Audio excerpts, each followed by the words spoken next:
Hello everyone. सो हम लोग अब मूव करते हैं चैप्टर नंबर 2 इकोलॉजी पे। ठीक है। चैप्टर नंबर 2 स्टार्ट करने से पहले मैं फिर से आपको रिमाइंड करा देता हूँ, अगर आप चाहते हो कि I need to finish biology segment of the Ghatna Chakra series, then you need to share the videos and channel to at least इसको 30 के बनाइए। मैं आपको कंप्लीट फिनिश बायो का सेगमेंट करके दे दूंगा। ठीक है। और and maximum to maximum 1 week I will take for the environment segment which we will finish in the coming week. Now start करते हैं इकोलॉजी को स्टार्ट करने से पहले हम लोगों ने जो फर्स्ट चैप्टर पढ़ा था उसको आप रिवाइज कर लिए होगे, sustainability and then the basic environment, तो उसको कर लीजिएगा। उसका फिर हम लोग इकोलॉजी करते हैं, उसका फिर पॉल्यूशन करेंगे, then we will move to the different segment of the environment and ecology segment. Let's start with the ecology segment. You are watching ISP simplified. Now question number 1 क्या कह रहा है? Ecology is the study of the relationship between. So for ecology, what is the study of relationship between? Basically, eco plus logy. Eco means environment and logy means और मतलब organism and environment का interaction is ecology basic। ठीक है, तो इसमें तो कुछ समझना नहीं है। जो वर्ड इकोलॉजी है, देखो अब इसमें क्या करना है ना, हमें कोई भी थ्योरी अगर आप रिवर्स में भी पढ़ रहे हो, मान लो अगर आप किताब मतलब कोई थ्योरी नहीं भी पढ़े हो एनवायरनमेंट की, चलो एक पॉइंट पे मान लेते हैं, तो भी अगर आप इसके बॉक्स को पढ़ के जाओगे तो मोर देन सफिशिएंट होगा आपके एग्जाम के लिए। तो जो भी फैक्चुअल इन्फॉर्मेशन से निकलते हैं, इसलिए मैं इसको एक बार बता देता हूँ, क्योंकि इसको बताने से आपको ये फ़ायदा हो जाएगा कि आपको रिवीजन के लिए भी आप इसको डायरेक्टली यूज कर सकते हो। जो इकोलॉजी वर्ड है वो ओरिजिनेट हुआ है वर्ड ओइकोस, जिसका मतलब होता है हाउस या फिर इन्वायरमेंट। इकोलॉजी जो है वो एक स्टडी है interactions among organism and their environment. अगर हम लोग बात करें ऑर्गेनिज्म का इंट्रैक्शन किस किस कंपोनेंट से होता है with the given abiotic component, that is non living component of their environment. Non living component जैसे सन हो गया, फिर सॉइल हो गया, एयर हो गया। ठीक है। जो इकोलॉजी है वो कॉइन किया गया था, एक जर्मन साइंटिस्ट थे अर्नस्ट हैकेल। ये नाम आपको याद रखना है क्योंकि ये नाम पूछता है, खासकर अगर आप स्टेट पीसीएस दे रहे हो तब तो 100% याद रखना। ईयर याद रखने की जरूरत नहीं है, फिर भी 1834 टू 1919। ठीक है, 1919 जालियांवाला हत्याकांड 13 अप्रैल। ठीक है। तो हैकेल जो थे वो डिफाइन करते हैं इकोलॉजी को as a study of relationship of an organism with their environment. Ecology जो है वो अगर हम लोग ज़्यादा ब्रॉडर स्पेक्ट्रम में बात करें तो सिर्फ और सिर्फ प्लांट के बारे में ही बात नहीं करता है, एनिमल स्पेसीज, क्लाइमेट, लेकिन वो ह्यूमन बींग्स के बारे में भी बात करता है और उसके फिजिकल एनवायरनमेंट की बात करता है। ठीक है, बेसिक इन्फॉर्मेशन है। कह रहा है इकोसिस्टम किसके द्वारा प्रपोज किया गया था? ये जो टर्म है इकोसिस्टम वो थे टेंसले। ठीक है, इकोसिस्टम टेंसले थे और इकोलॉजी जो थे वो अर्नस्ट हैकेल थे। इकोसिस्टम टेंसले थे और जो इकोलॉजी वर्ड है वो अर्नस्ट हैकेल थे। जो इकोसिस्टम है उसको फर्स्ट यूज़ किया गया था AG टेंसले के द्वारा 1935 में।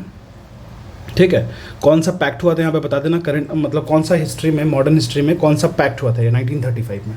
ठीक है, तो AG टेंसले ने डिफाइन किया था इकोसिस्टम को एक particular category of physical system. एक फिजिकल सिस्टम है जो कि ऑर्गेनिज्म एंड इनऑर्गेनिक कंपोनेंट का एक रिलेटिविटी कह सकते हो, रिलेटिवली आपस में एक स्टेबल इक्विलिब्रियम फॉर्म करेगा। स्टेबल इक्विलिब्रियम का क्या मतलब होता है? मतलब अगर मतलब इनऑर्गेनिक कंपोनेंट या फिर जो ऑर्गेनिज्म कंपोनेंट है वो आपस में ऐसे इंटरेक्ट नहीं कर रहे हैं कि एक दूसरे को तहस नहस कर रहे हैं। ठीक है, आपस में स्टेबिलिटी पे है। ठीक है, बहुत सारे डिफरेंट साइजेस का होता है। एक इकोसिस्टम की बात करें, कम्युनिटी ऑफ लिविंग ऑर्गेनिज्म होता है जहाँ पे प्लांट्स भी होंगे, एनिमल्स भी होगा, माइक्रोब्स भी होगा। ठीक है, इसके साथ साथ नॉन लिविंग कंपोनेंट जो इन्वायरमेंट के होते हैं जैसे air, water, mineral, soil, it सब मिलेंगे आपको। आपस में इंट्रैक्शंस होगा, सिंपल से कोएग्जिस्ट करेंगे। ये जो बायोटिक और एबायोटिक कंपोनेंट होता है उसको कंसिडर करते हैं कि आपस में ये लिंक्ड होते हैं थ्रू न्यूट्रिएंट साइकिल। और इसकी वजह से क्या होता है? एनर्जी का फ्लो होता है। एनर्जी का फ्लो जो होता है, बेसिक यूनिट अगर देखा जाए तो energy is the basic need for the existence. ठीक है, ये समझिएगा। चलिए, हाँ, अगर हम लोग बात करें विच of the following is not true about the ecosystem, इनमें से कौन जो ट्रू नहीं है? It represent all living organism and the physical environment in any given space time. कह रहा है कि जो वर्ड है इकोसिस्टम ये रिप्रेजेंट करता है जितने भी लिविंग ऑर्गेनिज्म है और उनका जो फिजिकल एनवायरनमेंट है, एबायोटिक कंपोनेंट, ठीक है, एयर, सॉइल, वाटर, ये जो उनका कोई एग्जिस्टेंस है साथ में गिवन स्पेस टाइम यूनिट। मतलब क्या होता है कि स्पेस टाइम यूनिट कहने का मतलब हुआ जो प्रेजेंट, इंस्टेंटेनियस और रेफरेंस। मतलब हम लोग ये कह सकते हैं कि हाँ, जो इकोसिस्टम अभी एग्जिस्ट कर रहा है वो आगे भी कुछ टाइम बाद एग्जिस्ट करेगा। प्रोबेबिलिटी कह सकते हैं, क्योंकि ऐसा तो होगा नहीं कि एक बार में कुछ ऐसा आया स्पेस से जो गिर गया, कोई मेट्रॉइड गिर गया, कोई कोई बड़ी सी कोई कुछ गिर गया उल्का पिंड, जिससे ये तुरंत तबाह हो जाएगा, ऐसा नहीं होता। हम लोग उसको स्पेस टाइम में कह सकते हैं, ठीक है ना। यह एक फंक्शनल यूनिट है, बिल्कुल करेक्ट है, ये भी करेक्ट है। और उनकी अपनी प्रोडक्टिविटी होती है, बिल्कुल। इकोसिस्टम की अपनी प्रोडक्टिविटी होने का सिंपल सा बेसिक फंडा है। जैसे मान लीजिए अगर मैं आपसे कहूँ कि कोई ग्रासलैंड है, उसकी अपनी एक प्रोडक्टिविटी है। प्रोडक्टिविटी कहने का सिंपल सा अर्थ यही होता है कि उस इकोसिस्टम से लोग बहुत, मतलब जो भी ऑर्गेनिज्म या जो भी बायोटिक कंपोनेंट्स वहाँ एग्जिस्ट कर रहे हैं, वो उनसे उससे बेनिफिट ले सकते हैं, ठीक है। तो प्रोडक्टिविटी होती है। जैसे मान लो कि अगर मैं बात करूँ ओशन इकोसिस्टम की, तो ओशन इकोसिस्टम का अपना एक कुछ ना कुछ प्रोडक्टिविटी पोटेंशियल होता है, ठीक है।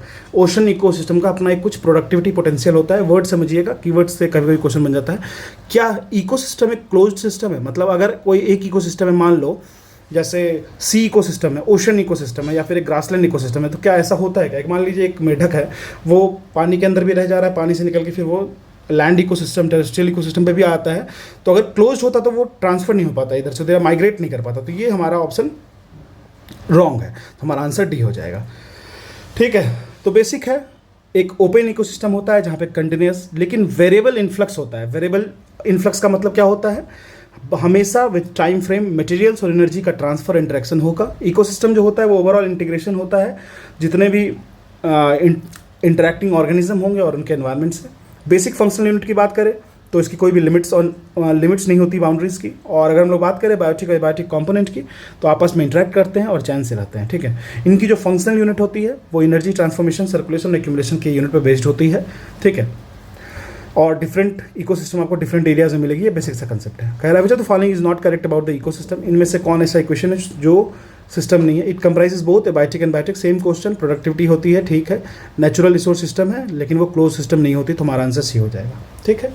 कह रहा है विच 4 component consistent ecosystem, 4 component consistent ecosystem: water, carbon, oxygen and sulfur, soil, temperature, humidity, rainfall, abiotic, producer, consumer and decomposer. वैसी कंपोनेंट एक तो हो जाएगा जो प्रोड्यूस करेगा, किसको प्रोड्यूस करेगा? फूड को प्रोड्यूस करेगा। दूसरा क्या होता है? कंज्यूमर, जो क्या करेगा? कंज्यूम करेगा, ठीक है। प्रोड्यूस हो गया, कंज्यूम हो गया, लेकिन एक एबायोटिक फैक्टर होगा उन दोनों के बीच में जो उनको लिंक करेगा, ठीक है। लिंक करने के बाद आखिरी कुछ तो डिकम्पोजिशन होगा, डिकम्पोज होगा, तभी तो फिर से रीप्रोड्यूस करेगा, फिर से रिकंज्यूम करेगा, ठीक है। तो हमारा आंसर सी हो जाएगा। हार्बीवोर्स, कार्निवोर्स, बैक्टीरिया, पैरासाइट्स, ये सब तो सिर्फ एक वो उसमें आ जाएंगे कॉम्पोनेंट्स में, ठीक है। तो हमारा आंसर सी हो जाएगा।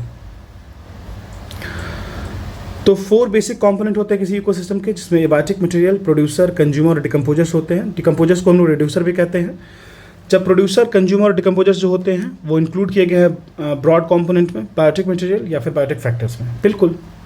विच one of the following is the best description of the term ecosystem? Same चीज़ है। A community of organism interacting with one another, that part of the earth which is inhabited by living organism, wrong. A community of organism together with the environment in which they live, बिल्कुल। वैसा community of environment, वैसा community of organism जो आपस में रहते हैं, ठीक है, वो आपस में कोएग्जिस्ट कर रहे हैं, ठीक है। सिर्फ फ्लोरा और फ्योना की बात नहीं होगी, बहुत सारी चीज़ों की बात होगी, ब्रॉडर एस्पेक्ट है इसका, ठीक है ना।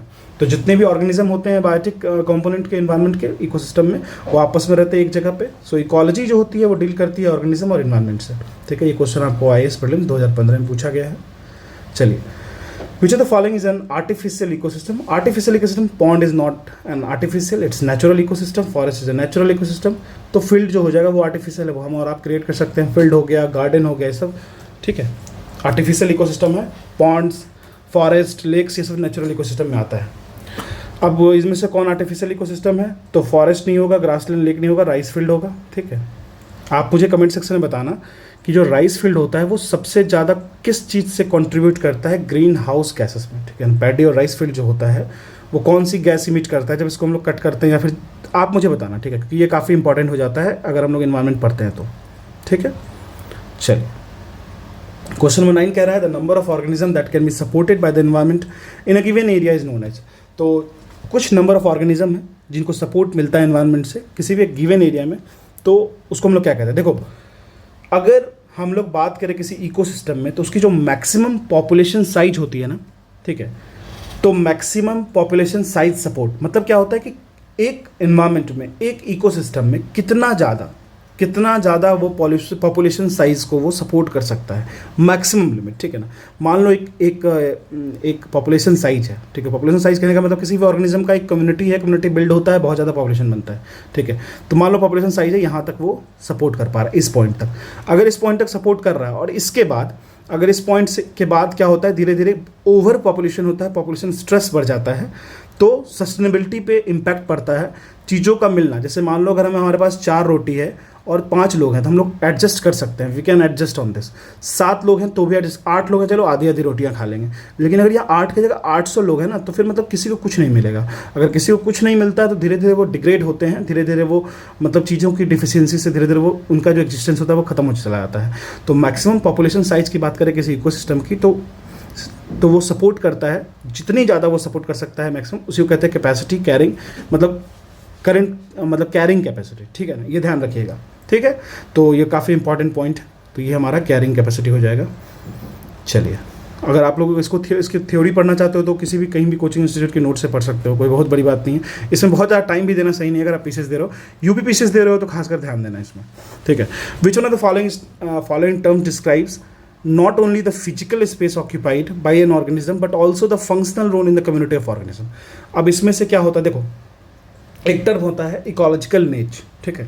इकोलॉजिकल नीच जो होता है वो सिर्फ और सिर्फ उसका फिजिकल स्पेस नहीं बताता है किसी भी ऑर्गेनिज्म का, लेकिन उनका functional role for the given community ये भी बताएगा वो। इकोलॉजिकल नीच के बारे में बात करें तो ये कैरेक्टराइज करता है position of species with in an ecosystem, मतलब एक इकोसिस्टम उसकी पोजिशन क्या होगी, ठीक है ना। उसके बाद हम लोग उसके हैबिटेट रिक्वायरमेंट को भी देखेंगे, साथ साथ में फंक्शनल रोल भी देखेंगे, ठीक है। किस तरीके से वो किसी फूड साइकिल को, फूड वेब को कंप्लीट करता है, किस तरीके से वो कहाँ पे अपना हैबिटेट कर रहा है, किस तरीके से वो अपने डिफरेंट स्पेसीज के या फिर अपने स्पेसीज के अंदर ही इकोसिस्टम में को एग्जिस्ट करता है, ठीक है। तो वैसा टर्म जो डिस्क्राइब करता है सिर्फ और सिर्फ फिजिकल स्पेस ऑक्यूपाइड को नहीं, बट उसके फंक्शनल रोल को भी, मतलब आखिर वो किस तरीके से फंक्शन करेगा उस इकोसिस्टम में, तो उसको हम लोग कहते हैं इकोलॉजिकल नीड। ये बहुत इंपॉर्टेंट पॉइंट है, ठीक है, वेरी इंपॉर्टेंट। चलिए, कह रहा है द एक्चुअल लोकेशन और place where an organism lives, जहाँ पे रहता है उसको हैबिटेट कहते हैं। सिंपल सी बात है ना। लोकेशन वैसा जहाँ पे लोग रह रहे हैं, जहाँ पे एक ऑर्गेनिज्म रह रहे हैं, उसको हम लोग हैबिटेट कहते हैं। तो हैबिटेट की बात कर लेते हैं। वैसे लोकेशन और प्लेस जहाँ पे एक ऑर्गेनिज्म लीव करता है, ठीक है, ऑर्गेनिज्म लिव्स, उसको हैबिटेट कहते हैं। ऑर्गेनिज्म जो होता है वो अपना फूड, वाटर, एयर, शेल्टर और बहुत सारे बेसिक नीड्स के लिए अपने हैबिटेट के आसपास रहते हैं, ठीक है। अगर हम लोग बायोम की बात कर लेते हैं, बायोम जो है, biome is a plant and animal community जो कवर करता है एक लार्ज जियोग्राफिकल एरिया। बायोम एक प्लांट और एनिमल की कम्युनिटी होती है जो कि कवर करता है लार्ज जियोग्राफिकल एरिया। कुछ मेजर बायोम्स हैं हमारे, अगर वर्ल्ड में देखते हैं तो forest biome, grassland, desert and tundra, ठीक है। चलिए, कह रहा है which one of the following ecosystem covers the largest area of the earth surface. देखो ये क्वेश्चन बहुत पूछता है कि कौन सा इकोसिस्टम है वो ज़्यादा कवर करता है। बिल्कुल हमें पता है कि मरीन जो है वो 70% जो वाटर है हमारे अर्थ के सराउंडिंग में, तो मरीन इकोसिस्टम जो होगा, मराइन इकोसिस्टम, वो हमारा सबसे ज़्यादा करता है। अब इसका एक सीक्वेंस अगर दे रखा है तो उसको बता देते हैं। 2 तरीके का इकोसिस्टम है, aquatic and terrestrial ecosystem, and then उसके बाद ब्रॉडर क्लासिफिकेशन है। टेरेस्ट्रियल में आपको ग्रासलैंड हो जाएगा, फिर टेरेन हो जाएगा, फिर बहुत सारा प्लेन्स हो जाता है, ठीक है। तो एक्वेटिक एंड टेरेस्ट्रियल की बात कर लेते हैं। मरीन इकोसिस्टम जो होता है वो बिगेस्ट इकोसिस्टम है जो कवर करता है 71% ऑफ द अर्थ सरफेस और कंटेन करता है 97% ऑफ आवर प्लैनेट्स वाटर। तो 97% of planets water and 71% of the earth surface, ठीक है। Which one of the following is the largest ecosystem of the world? It's simply ocean ecosystem, marine ecosystem, simple. Which one of the following is does not help to maintain ecological balance। अब बताओ, afforestation will help in ecological balance. Ecological मतलब क्या होता है?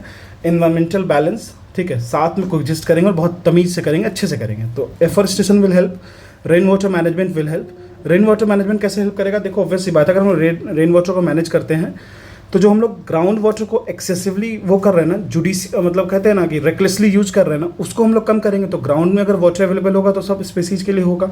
तो rain water management भी हमें help करेगा। बायोस्फीयर रिजर्व तो हेल्प करता ही, क्योंकि आप उसमें प्रोटेक्ट करते हो, नेशनल पार्क प्रोटेक्ट करते हो, ठीक है। तो ये तीनों करेगा। लेकिन अगर आप फॉरेस्ट कट करोगे तो इकोलॉजिकल इम्बैलेंसेस हो जाएगा ना। Deforestation leads to ecological imbalances, तो हमारा ए हो जाएगा आंसर। कह रहा है which one of the following is the main cause of ecological imbalance in India? India में deforestation is the main cause, ठीक है। Deforestation is one of the main cause respective desertification, flood and famines, rainfall variations भी है, लेकिन deforestation India में काफ़ी ज़्यादा है, ठीक है।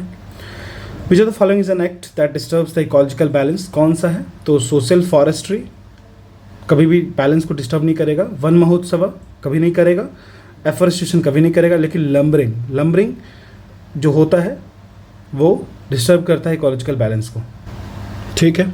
तो देखो लंबरिंग क्या होता है, बेसिकली ये टिम्बर से रिलेटेड वर्ड है, ठीक है। टिम्बर मतलब जब बहुत ज़्यादा मास प्रोडक्शन में कट करोगे डिफॉरेस्टेशन में, तब हम लोग इसको लंबरिंग की तरह यूज़ करते हैं। चलिए, highest trophic level in ecosystem is obtain bye, देखो हाईएस्ट ट्रॉपिक लेवल, देखो 4 तरीके का ट्रॉपिक लेवल होता है फूड चेन में, ठीक है। फर्स्ट लेवल जो होते हैं, देखो ट्रॉपिक लेवल कहने का मतलब क्या होता है, लेवल बाय लेवल, मतलब आप कोई एक प्रोड्यूसर होगा, कोई प्राइमरी कंज्यूमर होगा, कोई सेकेंडरी कंज्यूमर होगा, कोई टर्सरी कंज्यूमर होगा, ठीक है। तो ये 4 लेवल होता है, first primary consumer, then secondary consumer, then tertiary consumer, then quaternary consumer, ठीक है। तो बेसिकली टर्सरी तक ही होता है अगर हम लोग बात करें तो 4 टाइप ऑफ ट्रॉपिक लेवल्स होते हैं फूड चेन में, इकोसिस्टम में। वो कौन होते हैं? पहला ट्रॉपिक लेवल जो होता है वो प्रोड्यूसर होता है, जो प्रोड्यूस करता है। सेकंड ट्रॉपिक लेवल क्या होता है? प्राइमरी कंज्यूमर, जो कंज्यूम करता है, जो हर्बीवोर्स होते हैं। थर्ड ट्रॉपिक लेवल की बात कर लेते हैं, सेकेंडरी कंज्यूमर, जो कार्निवोरस होते हैं। फोर्थ ट्रॉपिक लेवल की बात करें, टर्सरी कंज्यूमर, जो ओमनीवोरस होते हैं, ठीक है। आप पूछ रहा है the highest trophic level of an ecosystem, सबसे हाईएस्ट कौन होगा? तो ऑब्वियस बात है जो फोर्थ ट्रॉपिक लेवल होता है वो टर्सरी कंज्यूमर होते हैं, इसको ओमनीवोरस कहते हैं, ठीक है। तो हमारा हर्बीवोर्स तो प्राइमरी हो जाएगा, ये प्राइमरी हो गया, कार्निवोरस सेकेंडरी हो जाता है, ठीक है। डिकम्पोजर्स आता है, उसके बाद टर्सरी होगा, ठीक है। अगर हम लोग बात करें डिकम्पोजर्स के बारे में, तो ये सारे जितने भी ट्रॉपिक लेवल होते हैं उसके ऊपर ये फीड करता है, ठीक है। इसके ऊपर ये फीड करता है डिकम्पोजर्स, तो ये ट्रॉपिक लेवल में फॉल नहीं करेगा, डिकम्पोजर्स अलग से ही फीड करता है सबके ऊपर, ठीक है। Which of the following is not a biotic component of an ecosystem, biotic component कौन नहीं है? Not a biotic component of an ecosystem, देखो तो plant is an biotic component, animal is a biotic component, bacteria is a biotic component. Biotic component वैसे होते हैं जो living things होते हैं, ठीक है। एयर जो है वो biotic component, biotic component usually include करते हैं plants, animal, humans, fungi, bacteria, ये सब तो हमारे एयर हो जाएगा यहाँ पर। कह रहा था primary source of energy in eco bodies, ecological body में प्राइमरी सोर्स क्या होता है एनर्जी का? प्राइमरी सोर्स हमारा सोलर एनर्जी होता है, ठीक है। सोलर एनर्जी तो आपको पता होगा, सोलर एनर्जी तो एक तो विटामिन डी मिलता है, साथ में यूवी रेज जिससे हमें प्रोटेक्शन होना होता है, ए जिससे हमें प्रोटेक्ट करना होता है खुद को, ABC। तो बेसिकली अगर देखा जाए तो जो हमारा अर्थ होता है उसके इक्वेटोरियल बेल्ट के आसपास जो कंट्री हैं उसमें वहाँ पे मोस्टली जो होते हैं वो डार्क स्किन के लोग रहते हैं। जैसे हम लोग भी सब ट्रॉपिकल एंड ट्रॉपिकल के पीछे फॉल करेंगे मान लो, तो हमारा स्किन भी, हमारे पास मेलानिन का जो कंटेंट होता है वो बॉडी स्किन में ज़्यादा होता है। अगर मेलानिन ज़्यादा है तो हम लोग क्या कर सकते हैं, हम लोगों के पास UVC जो होती है, मतलब UV रे जो होती है बहुत ज़्यादा हमारे स्किन को इफेक्ट नहीं कर पाती है, ठीक है, क्योंकि ब्लैक बॉडी, ठीक है। लेकिन यहाँ पे क्या हो रहा है, एक चीज़ और है कि UVC जो होती है ना वो सबसे ज़्यादा डेंजरस है, ये भी याद रखिएगा, ठीक है। तो सोलर एनर्जी से कुछ % of solar energy UV rays को भी कैरी करती है, लेकिन हमारा जो सोर्स होता है एनर्जी लेवल का इको बॉडी के लिए, तो सबसे ज़्यादा सोलर एनर्जी जो होता है वो प्राइमरी सोर्स होता है, ठीक है। ये एक तरीके का ड्राइविंग फोर्स है for an ecosystem. Driving force for an ecosystem is simple, it's solar energy, ठीक है। Concerning the food chains in ecosystem, which of the following kinds of an organism is are known as decomposers organism या organisms, ठीक है। तो कौन सा होता है ये हमें समझना है। वायरस, देखो सबसे पहले एक चीज़ इंटरेस्टिंग बात है ना, वायरस जो होता है ना, कोविड-19 वायरस सुने होंगे, HIV वायरस सुने होंगे, HPV वायरस सुने होंगे, ठीक है। हाँ, तो ये क्या होता है ना, ये हमारे बॉडी के बाहर ना, मतलब जैसे ये होस्ट के बॉडी है तो बॉडी के बाहर ये डेड है, लेकिन बॉडी के अंदर आते ही ये जीवित हो जाता है, मतलब ये जन्म ले लेता है, फिर से बस में लाइफ आ जाता है, ठीक है। बॉडी के अंदर ये लाइफफुल है, बॉडी के बाहर डेड है, ठीक है। तो कह रहा है इसमें कि कौन सा ऑर्गेनिज्म डिकम्पोजर का काम करता था। वायरस डिकम्पोजर का काम नहीं करता है, फंगाई एंड बैक्टीरिया वर्क्स, ठीक है ना, ये दोनों डिकम्पोजर्स की तरह काम करता है, लेकिन वायरस नहीं। डिकम्पोजर्स वैसे नेचुरल्स रिसाइकलर्स होते हैं जो ब्रेक डाउन करते हैं ऑर्गेनिक मैटर को, और ये डेड बॉडीज़ प्लांट में पाए जाते हैं, मोस्टली प्लांट एंड एनिमल में। ऑर्गेनिक मैटर बेसिकली वो मैटर होते हैं जो लिविंग ऑर्गेनिज्म से आते हैं।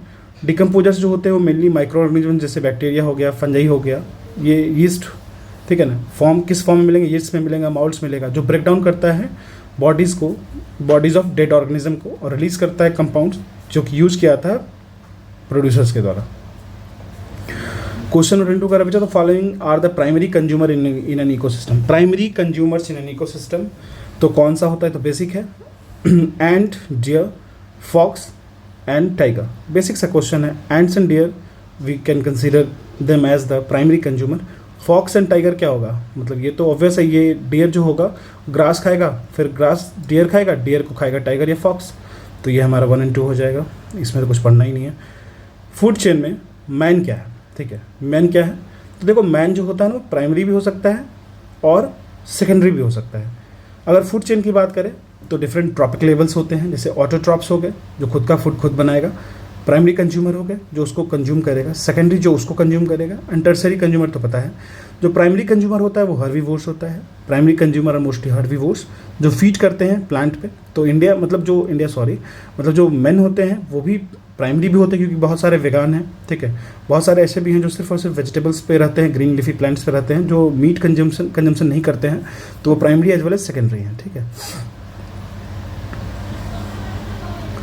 कह रहा 10% रूल इज रिलेटेड टू, देखो सीधा सा बात है, एनर्जी का ट्रांसफर होगा फूड में एक ट्रॉपिक लेवल से दूसरे ट्रॉपिक लेवल में, तो 10% उसकी वो लॉस्ट होती है। तो यही बता रहा है transfer of energy as food from one trophic level to another is known as the 10% rule. देखो 10% लॉ जो है वो बताता है transfer of energy from one trophic level to the next.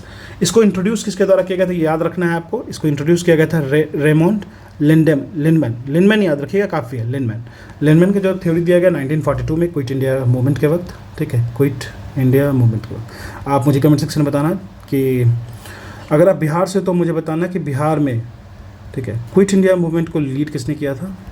वो बहुत ही बड़े सोशलिस्ट लीडर थे, ठीक है, उनको जननायक के नाम से भी जाना जाता है। अगर आप यूपी से हो तो यूपी में बता देना क्विट इंडिया मूवमेंट के वक्त कौन बहुत ज़्यादा एक्टिव थे, ठीक है, ये दोनों बता सकते हो। तो जननायक नहीं, लोकनायक कहते हैं उनको, लोकनायक के नाम से जाना जाता है।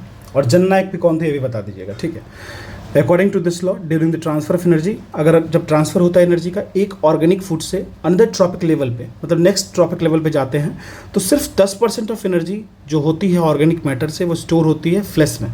मतलब जो ऑर्गेनिक मैटर से जो एनर्जी जा रही है एक ट्रॉपिक लेवल से दूसरे ट्रॉपिक लेवल, सिर्फ 10% ही जा पाती है, ठीक है। जो रिमेनिंग होती है वो लॉस्ट हो जाती है इस ट्रांसफ़र के बीच में, ब्रेक डाउन हो जाती है रेस्पिरेशन में, या फिर लॉस्ट हो जाती है इनकम्प्लीट डाइजेशन में बाय हायर ट्रॉपिक लेवल।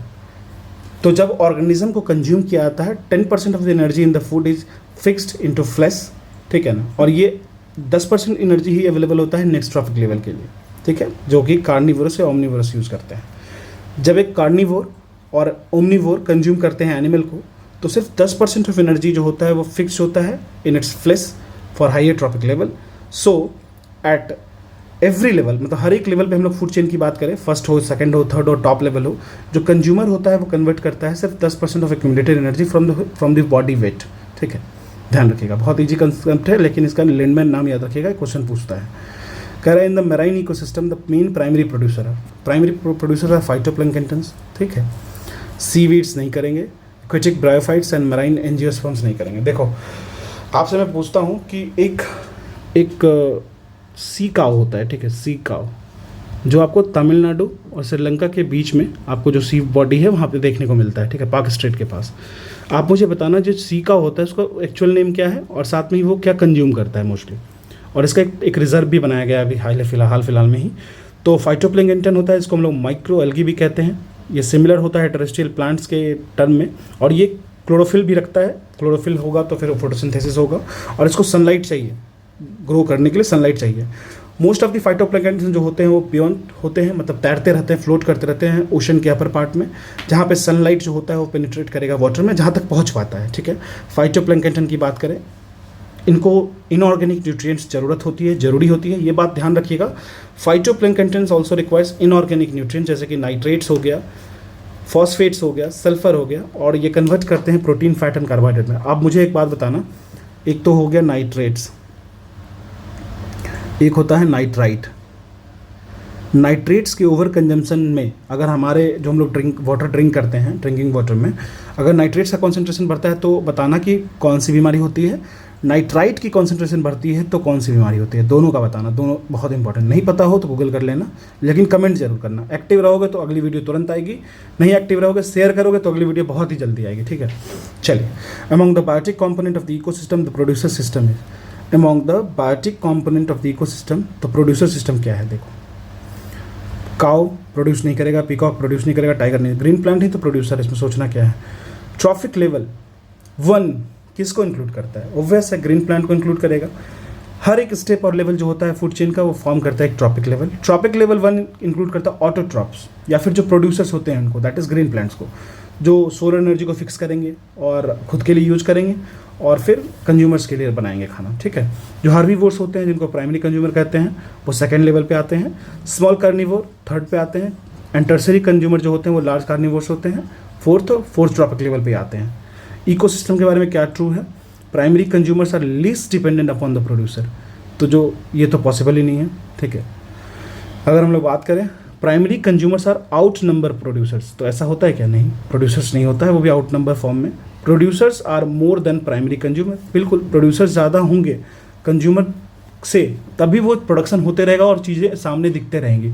अगर कंज्यूमर्स ही ज़्यादा हो जाए मान लो तो एक इकोलॉजिकल स्ट्रेस सेक्टर में होता है, इकोलॉजिकल स्ट्रेस, ठीक है ना, तो यहाँ पे स्ट्रेस फैक्टर ज़्यादा हो जाएगा, प्रोड्यूसर बचेंगे ही नहीं, तो हमारा producers are more than primary consumer, ठीक है।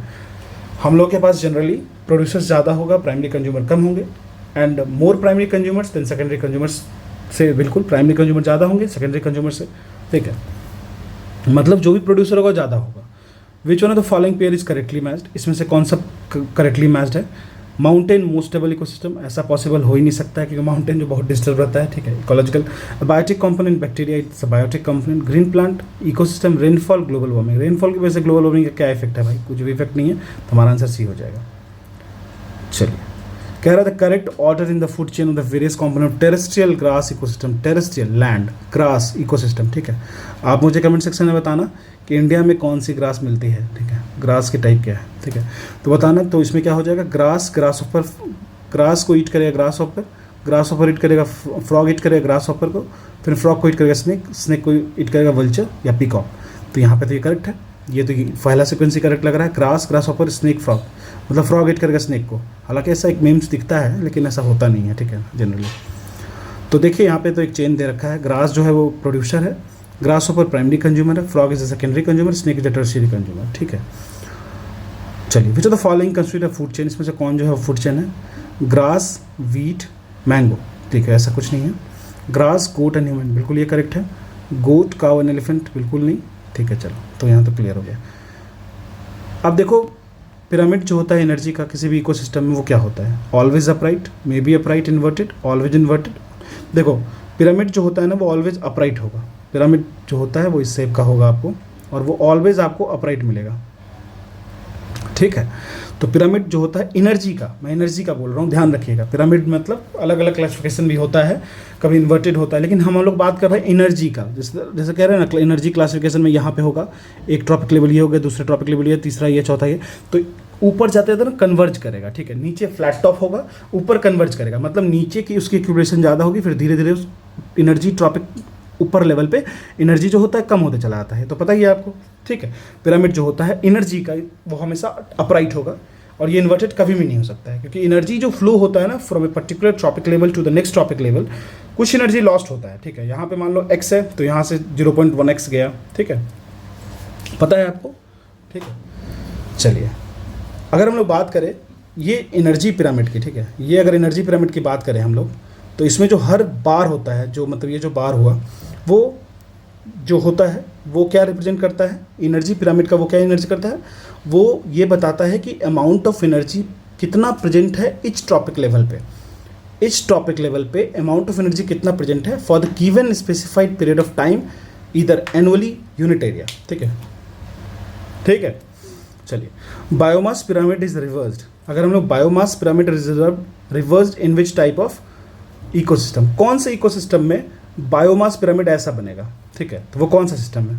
देखो पिरामिड, अगर हम लोग बायोमास की बात करें तो एक ज्योग्राफिकल रिप्रेजेंटेशन है जो डिपिक्ट करता है कि extent of biomass per unit area with in different trophic level of that ecological system. मैं फिर से बता रहा हूँ आपको, जो पिरामिड ऑफ बायोमास की बात करेंगे तो बेसिकली वही रिप्रेजेंट करता है कि जो एक्सटेंट होता है बायोमास का per unit area with in different trophic level, मतलब हर एक ट्रॉपिक लेवल पे बायोमास का जो एक्सटेंट होगा, ठीक है, with in different trophic level, मतलब एक ट्रॉपिक लेवल पे दूसरा है, दूसरे ट्रॉपिक, मतलब हर एक ट्रॉपिक लेवल पे डिफरेंट डिफरेंट एक्सटेंट हो जाएगा। अगर हम लोग ग्रासलैंड की बात करें या फॉरेस्ट की बात करें तो धीरे धीरे there is a gradual decrease होगा बायोमास में, ठीक है, biomass of organism at successive level from the producer to the top carnivore. बिल्कुल प्रोड्यूसर जो होगा वो ग्रासलैंड, अब देखो क्या है, प्राइमरी में तो ज़्यादा ग्रास होगा, फिर जैसे जैसे ऊपर की तरफ हम बढ़ेंगे तो ग्रास का क्या यूज है, मतलब कम से कम होता चला जाएगा, तो वो हमारा पिरामिड जो होगा वो टॉप पे होगा, ठीक है, मतलब टॉप पे कन्वर्ज होगा। अगर हम लोग इसी तरीके की बात करें, हाँ यहाँ पे पूछ रहा है किसका, विच, एक minute, biomass pyramid is reversed. अब पूछ रहा है बायोमास पिरामिड किसके केस में रिवर्स्ड होगा। ऑब्वियस बात है, अगर हम लोग बात करें पॉन्ड के बारे में, तो प्रोड्यूसर के तौर पे पॉन्ड में क्या मिलेंगे, छोटे छोटे माइक्रो ऑर्गेनिज्म।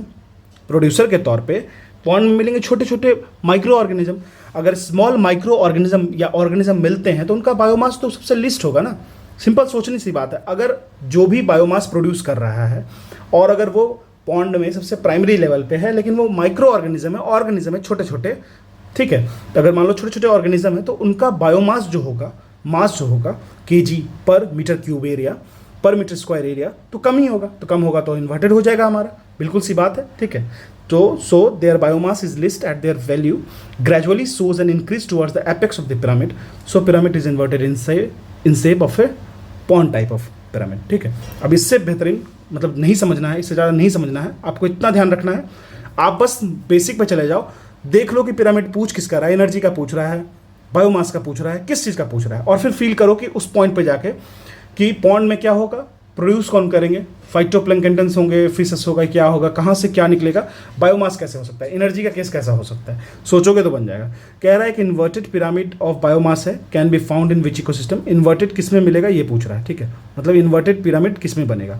चलिए तो इन्वर्टेड की बात कर लेते हैं। इन्वर्टेड पिरामिड ऑफ बायोमास होगा, मैराइन इकोसिस्टम मिलता है। जो पिरामिड ऑफ बायोमास होता है सी में खास करके इन्वर्टेड होता है, क्योंकि बायोमास जो होता है फिशेस का वो बहुत ज़्यादा हो जाता है फाइटोप्लैंक्टन पे, ठीक है।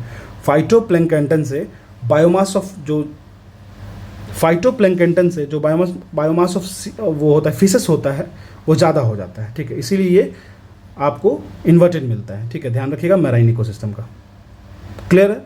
चलिए अब कह रहा है which of the following organism is likely to show which of the following. अब देखो ऐसा मैंने मतलब ये जो इन्वर्टेड है ना, अगर आपको कन्फ्यूजन थोड़ा भी होता तो आप खुद सोच के देखोगे यहाँ पे कंज्यूम कौन कर रहा है, यहाँ प्रोड्यूस कौन कर रहा है, बस आप इतना सोच लोगे एकदम दिमाग क्लियर हो जाएगा आपका, ठीक है। आप हमेशा मूव करोगे, जब भी मूव करोगे you will move from the producer to the consumer, सीधी सी बात है। अगर आप प्रोड्यूसर से कंज्यूमर की तरफ मूव कर रहे हो, प्रोड्यूसर अगर यहाँ पे हमारा फाइटोप्लैंक्टन है जिसको कंज्यूम कर रहा है कोई और, फिश कंज्यूम कर रहा है मान लीजिए, तो कंज्यूम करने वाला ज़्यादा है, प्रोड्यूस करने वाला कम है, तो इन्वर्टेड हो गया। मतलब थोड़ा सा आप इसको लॉजिकली सोचोगे तो कुछ भी बहुत परेशानी की बात नहीं है। कह रहा which one of the following organism is likely to show the highest concentration of DDT. DDT एक non biodegradable bio magnifying pollutant है। बायो मैग्निफिकेशन कहने का मतलब हुआ कि वो मैग्नीफाई होता है, ऐसा खत्म नहीं होता है, ठीक है ना। जो इंक्रीज हो गया है कॉन्सेंट्रेशन में प्रोड्यूसर से प्राइमरी कंज्यूमर सेकेंडरी, मतलब हर जगह पे आपका इसका जो प्रोडक्शन है ये बढ़ते ही जा रहा है, ठीक है ना। अगर हम लोग बात करें which one of the following organism is likely to show the highest concentration of DDT once it has been introduce into the ecosystem. अगर हम लोग इकोसिस्टम में डालेंगे तो देखो डीडीटी जो होता है वो मैंने आपको ऑलरेडी बताया कि non biodegradable bio magnifying pollutant होता है, जिसका जो कॉन्सेंट्रेशन होता है वो प्रोड्यूसर से इंक्रीज होगा, प्रोड्यूसर से प्राइमरी लेवल पे, फिर कंज्यूमर लेवल पे, सेकेंडरी लेवल पे ये इंक्रीज होता है। जैसे मान लो आपको एक पता होगा ना CFC क्लोरोफ्लोरोकार्बन, तो क्या होता है ना कि एक मान लो गाय को एक वैक्सीन लगती है उसमें CFC के कुछ कॉन्सेंट्रेशन है, ठीक है। अब ये तो मैं CFC बोल रहा हूँ, CFC तो क्लोरोफ्लोरोकार्बन हो गया, ये आपको बेसिकली ये ओजोन लेयर का इशू करता है, मतलब ग्लोबल ग्रीन हाउस मतलब ग्लोबल जो एवरेज टेम्परेचर है उसको इंक्रीज हो रहा है इसकी वजह से, ठीक है। ये बेसिकली आपको ACs में या फिर रेफ्रिजरेटर ये सब में देखने को मिलता है, उससे मीट होता है। लेकिन हम लोग जो DDT की बात कर रहे हैं वो है आपको डाइक्लोरो डाइफिनाइल ट्राइक्लोरोइथेन, ठीक है ना, या एक मॉडर्न सिंथेटिक इंसेक्टिसाइड है, इसको डेवलप किया गया था 1940 के आसपास में। लेकिन ये जो होता है ना वो नॉन बायोडिग्रेडेबल होता है, बायो मैग्निफिकेशन ईजी है इसका, ठीक है, बहुत जल्दी फैलता है, और साथ साथ इसके कॉन्सेंट्रेशन जो होता है वो बढ़ते चला जाता है। जैसे आप अलग अलग ट्रॉपिक लेवल पे जाओगे, जैसे producer, primary consumer, secondary consumer से टर्सरी कंज्यूमर, ये बढ़ते चला जाएगा, ठीक है ना। अभी देखिए तो इसमें बात कर लेते हैं, तो ग्रास हॉपर क्या है, ये आपको प्राइमरी कंज्यूमर है, टोड, कैटल, स्नेक जो है ना वो टर्सरी कंज्यूमर है। तो यहाँ पे DDT जो होगा वो सबसे ज़्यादा कॉन्सेंट्रेशन DDT का वो आपको टर्सरी कंज्यूमर में होगा। चलिए कह रहा था amount of energy during the transfer from one trophic level to another in an ecosystem. तो बिल्कुल ऑब्वियस है, डिक्रीज होता है, हमको तो पता ही है। एनर्जी जो है वो जैसे जैसे ट्रॉपिक लेवल पे ऊपर जाएंगे वैसे वैसे एनर्जी जो होता है वो सब्सिक्वेंट घटते चला जाता है। कह रहा है the amount of energy during transfer from one trophic level to another ecosystem, same question, decrease होगा। Which of the following trees is not eco friendly. Eco friendly tree कौन सा नहीं है, सबको पता है यूकलिप्टस। देखो यूकलिप्टस जो होता है ना बहुत ही प्यासा ट्री होता है, मतलब प्यासा कहने का मतलब क्या है, उसको प्यास बहुत लगता है, तो आसपास के एरिया का पूरा ग्राउंड वाटर चाट जाता है ये, ठीक है। तो समझ के रहिएगा, आपकी अगर आप घर बना रहे हो कहीं पे भी, और को ध्यान रखिएगा कि यूकलिप्टस को वहाँ ना लगाएं, ठीक है। तो बबूल, नीम, पीपल तो पता ही होगा, ये सब टिम्बर में यूज़ होता है। बबूल, नीम, टिम्बर, इसका मेडिसिनल वैल्यू बहुत ज़्यादा है। फिर सीड्स को भी मेडिसिनल, सीड पे भी लेप चढ़ाते हैं नीम का, ताकि उसमें बहुत सारे कीड़े मकोड़े ना लगे। यूकलिप्टस जो होता है वो ग्राउंड वाटर बहुत ज़्यादा कंज्यूम करता है, इसलिए हम लोग इसको एनिमी ऑफ द एनवायरनमेंट कहते हैं, तो इसको हम लोग यूज़ नहीं करते हैं, ठीक है। और यूकलिप्टस का जो प्लांटेशन होता है मोस्टली आपको ऑस्ट्रेलिया वाले रीजन में देखने को मिलेगा। Which are the following trees consider to be an environmental hazard, it's eucalyptus. The example of lentic habitat in a fresh water community. Lentic ecosystem की अगर हम लोग बात करें तो वो स्टैटिक वाटर हैबिटेट्स होता है, जैसे पॉन्ड हो गया, लेक हो गया, स्वैम्प्स हो गया, मार्शेस हो गया, ठीक है। और अगर लोटिक इकोसिस्टम की बात करेंगे तो डायनेमिक वाटर, मतलब लेंटिक मतलब लेटा है, ठीक है। लेंटिक मतलब ट्रिक बना लो, लेंटिक मतलब लेटा है, मतलब सुस्त है, सोया हुआ है, तो ये स्टैटिक हो गया, स्टैटिक, ठीक है। लोटिक मतलब लौट रहा है, मतलब चल रहा है, ठीक है। तो ये डायनेमिक इकोसिस्टम हो जाएगा, डायनेमिक वाटर हैबिटेट्स हो जाएगा, ठीक है। तो एग्जांपल ऑफ लेंटिक कौन हो जाएगा, फ्लड, पॉन्ड्स एंड स्वैम्प हो जाएगा, ठीक है। चलिए, इस तरीके से the transitional zone between two distinct communities. Transitional zone तो मतलब क्या होता है, एक इस तरीके का हो गया, एक जोन कम्युनिटी है, और दूसरा इस तरीके से ट्रांजेक्ट करेगा, बीच में कुछ ना कुछ एरिया हो, कि देखो सडन चेंज तो नहीं होगा ना, इम्पल्स चेंज नहीं होता है, ठीक है। तो ये इकोटोन कहते हैं। इकोटोन एक रीजन होता है जहाँ ट्रांजिशन होता है दो बायोलॉजिकल कम्युनिटी का। देखा गया है कि जो इकोटोन होता है ना वो काफ़ी ज़्यादा, वो बहुत ही ज़्यादा केमिकली, बायोलॉजिकली, फिजिकली बहुत ही ज़्यादा सूटेबल होता है for different organism and species. वहाँ पे बहुत ज़्यादा ब्रीडिंग्स और बहुत ज़्यादा स्पेसीज़ का आपको देखने को मिलेगा, ठीक है। वहाँ का एटमॉस्फेयर, टेम्परेचर, वहाँ का हर चीज़ आपको जो होता है वो बहुत फेवरेबल होता है फॉर डिफरेंट कम्युनिटी, बहुत फॉर डिफरेंट स्पेसीज। कह रहा बच्चों the following the most stable ecosystem, इसमें सबसे ज़्यादा स्टेबल इकोसिस्टम कौन है, तो बिल्कुल डेजर्ट, माउंटेन तो नहीं है, फॉरेस्ट पे नहीं है, फॉरेस्ट फायर बहुत ज़्यादा होता है, डेजर्ट। ओशन इकोसिस्टम काफ़ी ज़्यादा स्टेबल है। ओशन जो कहते हैं वो उसको कहते हैं cradle of the life on earth, जो कि हाईएस्ट लेवल ऑफ बायोडाइवर्सिटी को अपने अंदर समाता है। टेरेस्ट्रियल इकोसिस्टम जो है ना, कोई भी टेरेस्ट्रियल इकोसिस्टम है जो धरती पे है वो कोई मैच नहीं कर सकता है बायोलॉजिकल रिचनेस में। किसी भी, जैसे मान लो कोरल रीफ है ओशन के अंदर, उसमें जितना बायोलॉजिकली रीच होता है ना, मतलब जितना बायोलॉजिकली रीच होता है वो उससे ज़्यादा कोई नहीं होता है, ठीक है ना। मोस्ट स्टेबल इकोसिस्टम सबको पता है, ocean is the most stable ecosystem. Most stable ecosystem तो simple marine ecosystem. Which are the following is an example of anthropogenic biome, मतलब जो ह्यूमन मेड होगा, ठीक है। तो वो कौन सा होगा, देखो फ्रेश वाटर तो ह्यूमन मेड नहीं है, रेन वाटर भी नहीं है, ग्रासलैंड भी नहीं है, तो क्रॉपलैंड हो जाएगा। Fresh water, grassland, rain water जो है वो नेचुरल बायोम है, ठीक है। जबकि क्रॉपलैंड जो है वो आपको एंथ्रोपोजेनिक बायोम है, मतलब वैसा बायोम जो हम लोग क्रिएट करते हैं। कह रहा है most of the world's coral reef are in tropical waters, मतलब जो होता है इक्वेटोरियल, ट्रॉपिकल, सब ट्रॉपिकल जो बेल्ट है उसमें ट्रॉपिकल लैंड में जो वाटर पड़ता है ना, उस जोन में मोस्ट ऑफ द आपको कोरल रीफ देखने को मिलेगा, ठीक है। कह रहा है अब कह रहा है सेकंड, कह रहा है more than 1/3 of the world's coral reef are located in the territories of Australia, Indonesia and Philippines. Obvious आप खुद देखो ना, ये जो इक्वेटोरियल बेल्ट यहाँ पे कौन फॉल करता है, मतलब आप मैप देखोगे कुछ समझ में आ जाएगा कि ऑस्ट्रेलिया वाला जोन हो गया, इंडोनेशिया एंड फिलीपींस हो गया, हल्का वार्मर क्लाइमेट रहेगा, मतलब वार्मर क्लाइमेट तो रहेगा ही, लेकिन वहाँ पे कोरल रीफ ज़्यादा वो होगा, सस्टेन करेगा। थर्ड कह रहा है coral reefs host far more number of animal phyla, मतलब एनिमल का जो फाइलम होता है, फैमिलिया होता है, उसको ज़्यादा होस्ट करता है than those hosted by tropical rain forest. Even जो ट्रॉपिकल एरिया में जो रेन फॉरेस्ट होता है उससे भी ज़्यादा एनिमल स्पीसीज को वो कैरी आउट करता है, ठीक है ना। तो ये तीनों सही है हमारा स्टेटमेंट, और ये क्वेश्चन बहुत इंपॉर्टेंट है क्योंकि एक टर्म होता है कोरल ब्लीचिंग, ये काफ़ी न्यूज़ में है, ठीक है, इसको ध्यान दीजिएगा। चलिए, तो ऑस्ट्रेलिया का ग्रेट बैरियर रीफ आपको पता होगा, मोस्ट का पूरे वर्ल्ड का जो most of the most coral reefs है वो आपको उसी रीजन में आपको देखने को मिलेगा, ठीक है। चलिए, तो लगभग 25% जो स्पेसीज होते हैं वो आपको वहाँ पे उसके आसपास दिख जाएंगे। अब बताओ कोरल ब्लीचिंग हो रहा है तो कितने सारे स्पेसीज का घर छीन रहा है ना, तो ये सब ध्यान देने वाली बात है। Which are the following the largest ecosystem on earth, तो बायोम, बायोस्फीयर, लिथोस्फीयर, हाइड्रोस्फीयर सबसे ज़्यादा हो जाएगा ना। आप देख लो, सबसे पहले ये मैप को ध्यान रखोगे समझ में आ जाएगा। अगर हम लोग एटमॉस्फेयर, लिथोस्फीयर, हाइड्रोस्फीयर, ठीक है, एटमॉस्फेयर एक इकोसिस्टम है, और फिर लिथोस्फेयर एक स्पेस है, और साथ साथ में ही कह रहा है लार्जेस्ट इकोसिस्टम ना, तो हाइड्रोस्फेयर हो जाएगा। हाइड्रोस्फेयर जो होगा वो लार्जेस्ट होगा, ठीक है। जो बायोस्फेयर है ना वो हमारे अर्थ का पार्ट है जहाँ पे लाइफ एग्जिस्ट करता है, ठीक है। ये अगर इसकी बात करें तो हाईली इंटीग्रेटेड होता है, और ये इंटरेक्ट करता है जोन जिसमें एटमॉस्फेयर आता है, मतलब एटमॉस्फेयर भी आएगा, एटमॉस्फेयर मतलब एयर आ जाएगा, हाइड्रोस्फेयर में वाटर आ जाएगा, और लिथोस्फेयर मतलब लैंड आ जाएगा, ठीक है ना। तो लिथोस्फेयर क्या है, एक नैरो लेयर है अर्थ के सरफेस पे। बायोस्फेयर जो होता है वो एब्सेंट होता है extreme north and south pole पे। हाईएस्ट माउंटेन और डीपेस्ट ओशन में ये आपको कम देखने को मिलेगा। कह रहा था cycling of element in an ecosystem. Cycling अगर एक एलिमेंट का होता है, एक इकोसिस्टम है, उसको हम लोग क्या कहते हैं, तो ऑप्शन देख लेते हैं। Chemical cycle, biochemical cycle, and then geological cycle and geochemical cycle. देखो अर्थ साइंस की बात करें ना तो एक बायो जियोकेमिकल साइकिल होता है, वो पाथवे होता है केमिकल सब्सटेंस का, जो अगर हम लोग बात करें तो बायोटिक और एबायोटिक दोनों कंपोनेंट में मूव करता है, ठीक है।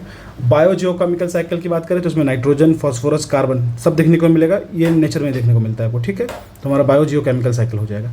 In case of which of the following bio geochemical cycle the weathering of rocks is the main source of release of nutrients in the entry of cycle. तो इसमें से कौन, तो फॉस्फोरस साइकिल में क्या होता है, फॉस्फोरस जो रिलीज होता है वो वेदरिंग ऑफ रॉक के सबसे ज़्यादा होता है, ठीक है, ध्यान रखिएगा। वो भी किस फॉर्म में होता है, फॉस्फेट आयन के फॉर्म में होता है, PO4 3- के फॉर्म में, ठीक है ना। चलिए, जो मोस्ट ऑफ दी जो फॉस्फोरस है वो अर्थ में वो आपको रॉक में ही टाइड है, ठीक है। एक आपने सुना होगा सेल गैस, सेल गैस भी आपको रॉक को क्रैक करके ही निकलता है। तो फॉस्फोरस जो होता है वो अर्थ में, वो आपको रॉक में भी सेडिमेंट्री जो पोर्शन होता है उसमें डिपॉजिट होता है, ठीक है।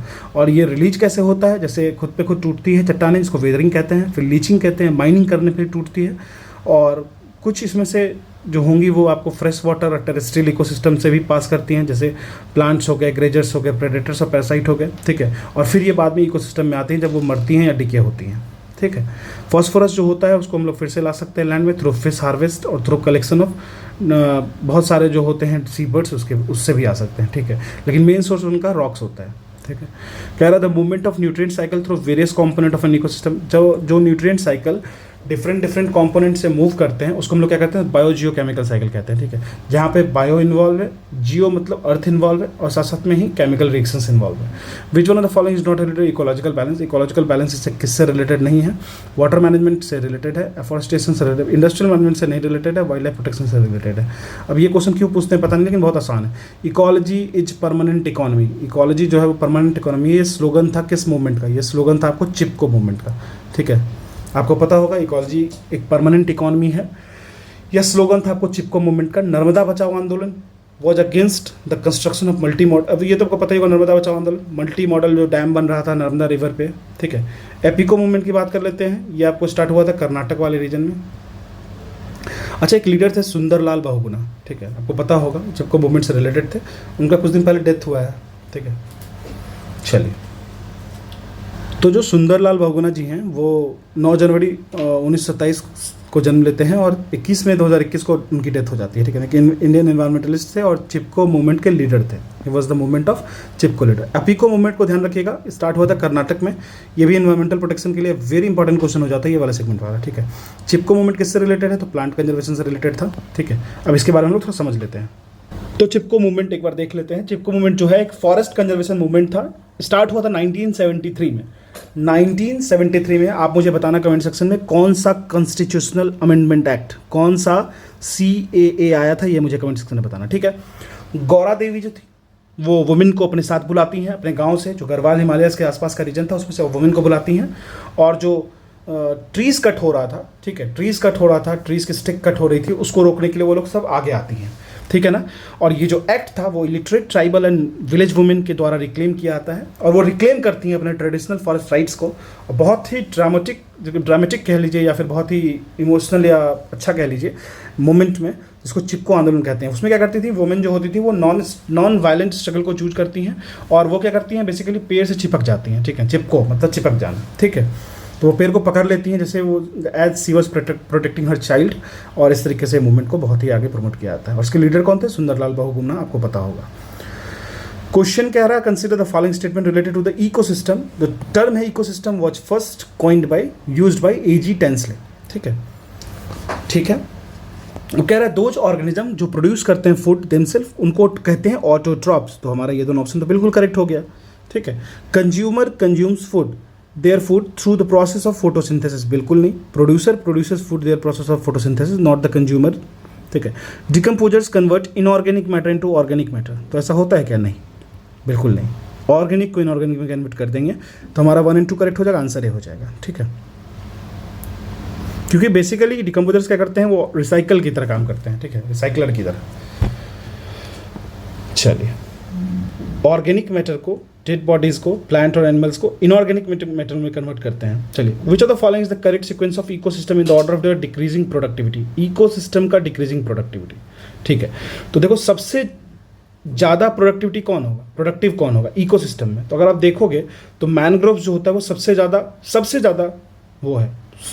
एक तो प्रोडक्टिविटी सबसे ज़्यादा होती है मैनग्रोव्स की, आपको पता होगा। मैनग्रोव्स ट्रीज तो आपको पता होगा breathing lungs of the earth है, ठीक है। Mangroves, Amazon is the breathing lungs of the earth. Mangroves जो होते हैं वो उसके रूट्स बाहर की तरफ निकले होते हैं, ठीक है, उसको ब्रीदिंग रूट्स भी कहते हैं। और ये एक तरीके का इकोटोन इको सक्सेशन वाला रीजन होता है, ठीक है, ठीक है। तो मैनग्रोव सबसे ज़्यादा हो जाएगा। तो मैनग्रोव्स के बाद अगर हम लोग बात करेंगे तो ग्रासलैंड आ जाएगा, फिर लेक्स, फिर ओशन। तो mangroves, grassland, lakes and ocean. तो प्रोडक्टिविटी सबसे ज़्यादा मैनग्रोव्स की होगी, फिर ग्रासलैंड की होगी, फिर लेक्स की, फिर ओशन की होगी। ये ध्यान रखिएगा, ठीक है।